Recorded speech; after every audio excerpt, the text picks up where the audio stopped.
Have finally been able to find a PlayStation 5 and no, I didn't overpay for it, I actually paid a retail price. The digital version PlayStation 5 review is here and I particularly chose this unit to give you guys an insight of what it is like to own a digital version. Hi, I'm Andres and today we will be going in depth when it comes to hardware capabilities from both the console and the controller and explore the new UI along with some gameplay and see if it's even worth it getting the digital version. But let's first unbox this thing. Sliding the sleeve off will reveal a box inside, which by the way it's upside down, hiding the PlayStation logo in the middle of it. Now the very first thing you'll find after opening the compartment box is a standard PlayStation 5 manual. Beside that, we get the standard power supply cord we've been getting all along throughout these years, and on its right, the new DualSense controller in this little foamy plastic bag. First impressions, well, this thing looks absolutely beautiful in this white color that contrasts with the black. Putting the DualSense on the side, we can start making some room for the accessories you will find in the paper pulp cushion tray on the left. Here, you will find a couple of things.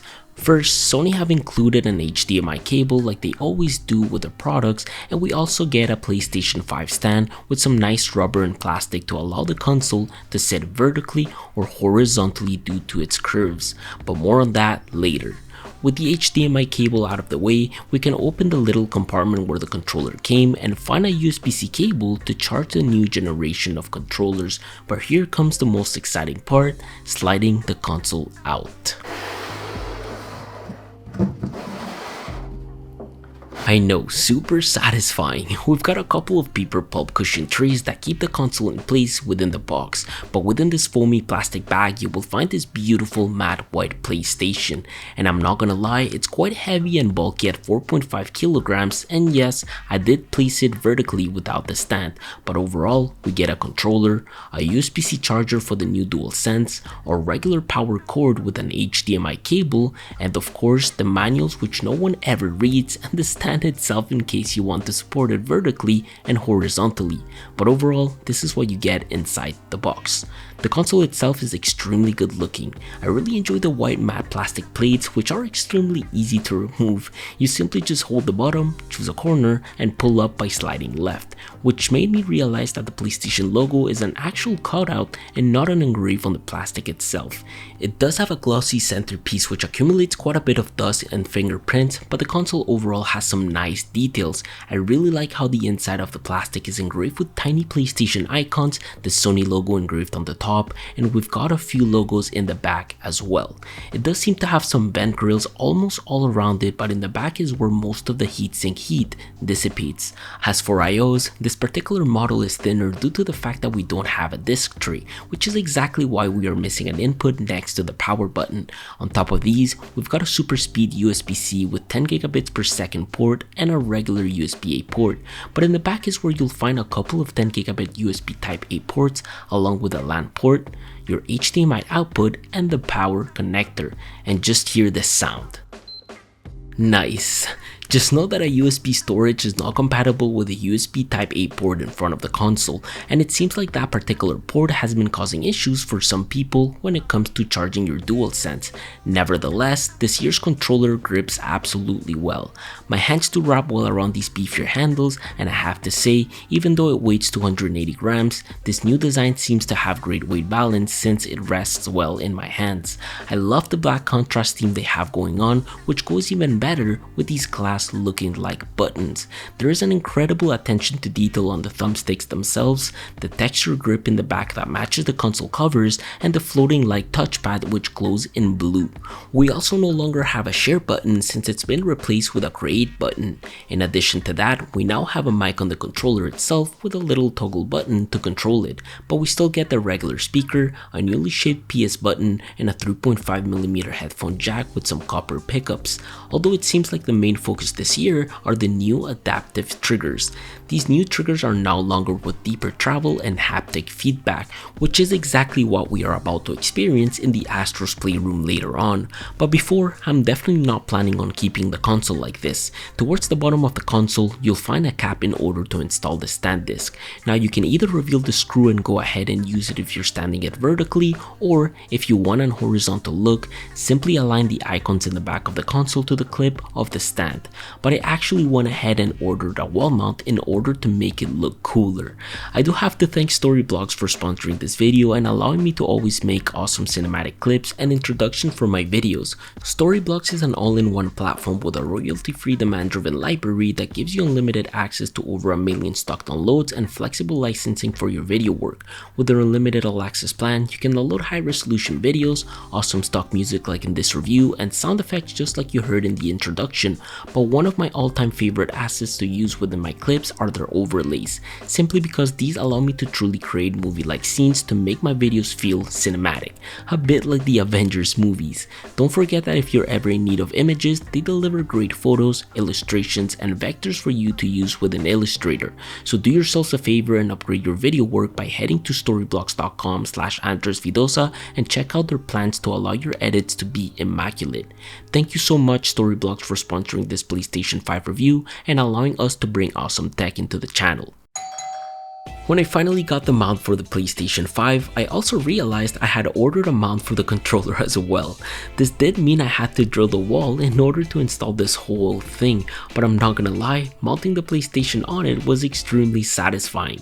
Luckily, the controller stand came with some 3M tape, which meant no drilling for this little piece right here, but after all of the setup, we were finally ready to game on this 4K monitor made by BenQ.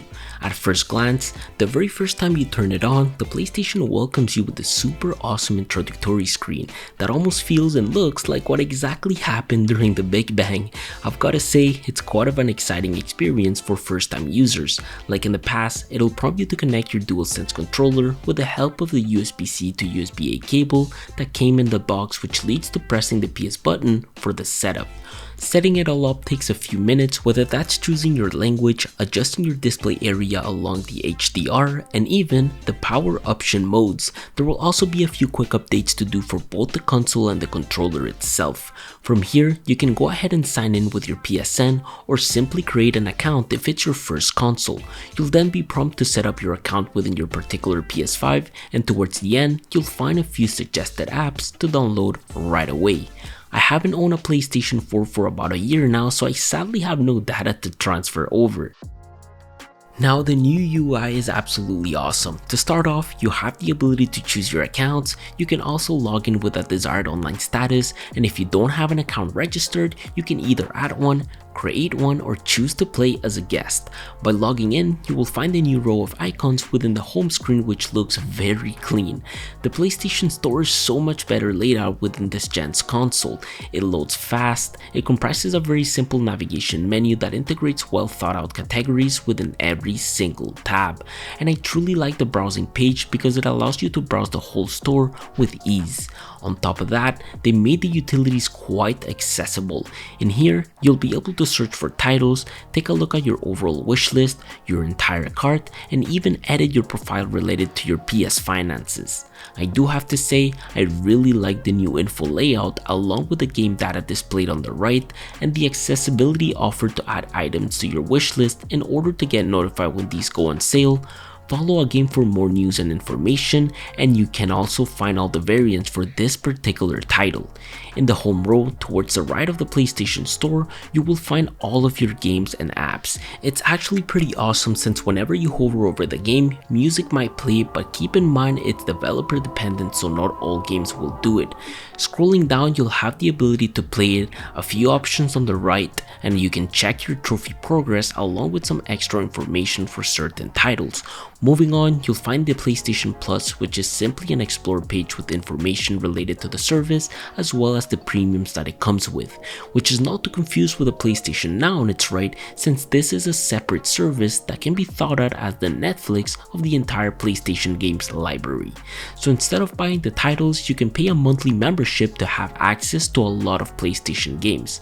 Also, the new create button allows you to take screenshots or record clips. This new UI is super quick and responsive, which allows you to natively broadcast games in Twitch and YouTube as well. On top of that, you can tweak the options to fit your needs, like for example, I want my files to output MP4 and record 4K, and all of these files will be found within your media gallery, where you can take a peek at all of your media, your favorite screenshots and clips, your recorded trophies, and your albums as well.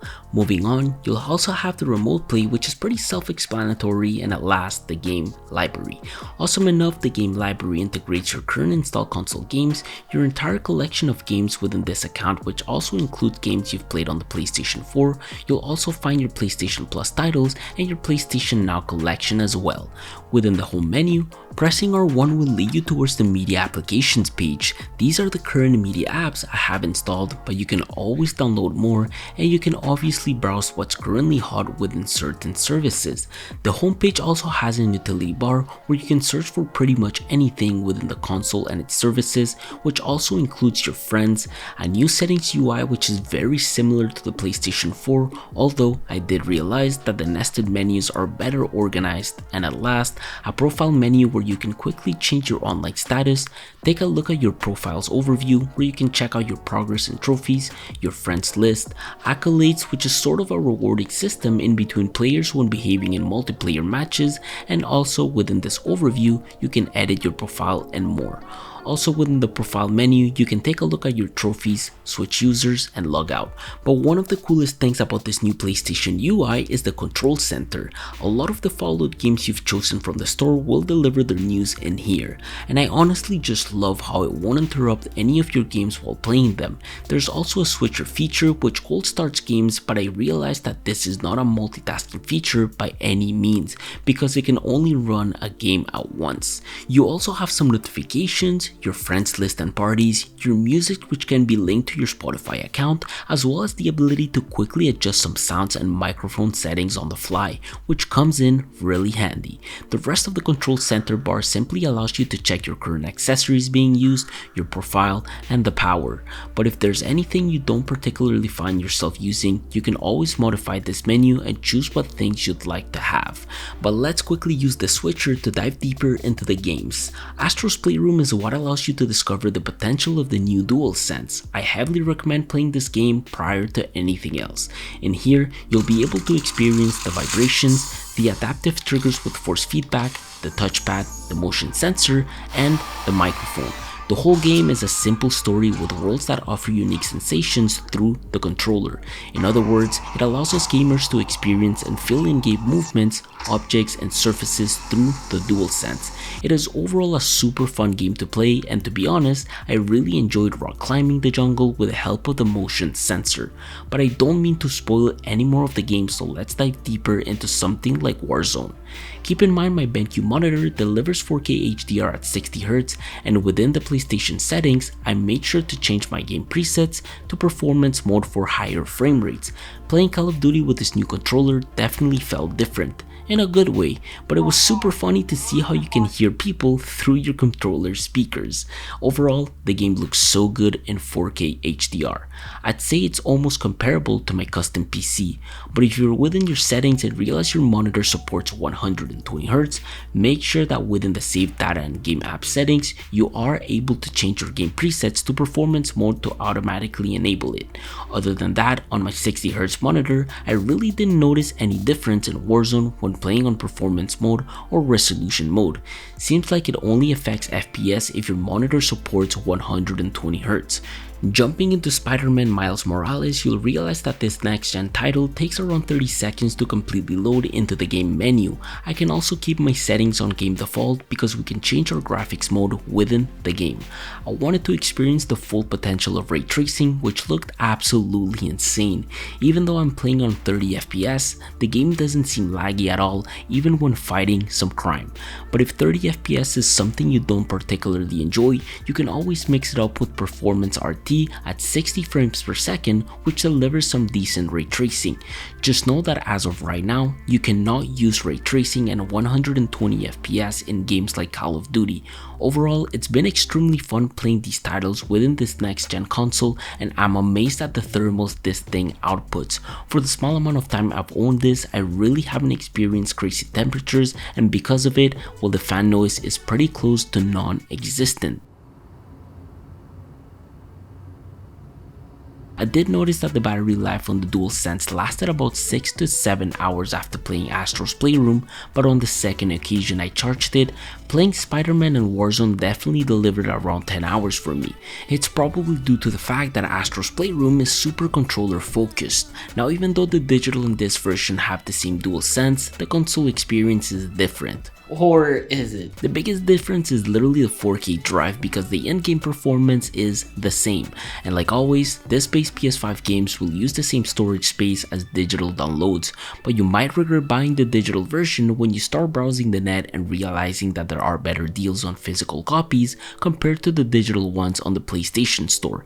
In addition to that, with the disc version, you can always resell your games, buy secondhand copies, and watch your already owned Blu-ray movies, which could potentially save you that extra $100 in the long run.